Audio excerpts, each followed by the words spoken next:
গরমের মাত্রাটা এত বেশি পড়েছে যে একদম ঘেমে একাকার। এদিক থেকে আপু গরমের মধ্যেই এই যে দেখেন বাইরে কাঁঠাল নিয়ে কত ঢং করছিল। বাপরে বাপ, আমি তো বাইরে এসে দেখি আপু গরমে ঘেমে একাকার হয়ে গিয়েছেন।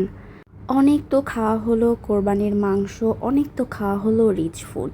এখন কিন্তু সরাসরি মাছে চলে আসা হয়েছে। আজকে আম্মুর হাতের মজাদার মাছ খাবো, আর এই যে আমার পছন্দের ঘিলু রান্না করবেন আম্মু। আম্মু আসলে আমাদের দুই বোনের পছন্দের কথা চিন্তা করেই সব সময় আমাদের পছন্দের খাবার দাবারই রান্না করেন। আজকে আমার আর আমার আপুর পছন্দের কি কি রান্না করেছেন আম্মু, সেগুলোই থাকছে আজকের ভিডিওতে। আমার আপু মাছ মাংসের থেকে এরকম ছোট মাছ সবজি খেতেই অনেক বেশি পছন্দ করেন। আর আমার আম্মুর হাতের যদি এভাবে মাখানো কাচকি মাছ হয় তাহলে তো কোনো কথাই নেই, আপু তো একদম খুশি হয়ে যায়।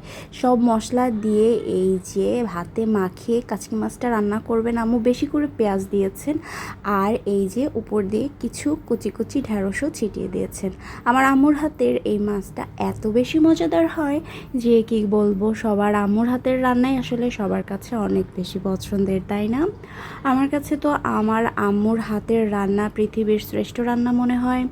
আর এই যে দেখেন এখানে ছোট মাছটা রান্না করা হয়ে গিয়েছে, এই যে আমার পছন্দের গরুর মগজটাও রান্না করা হয়ে গিয়েছে।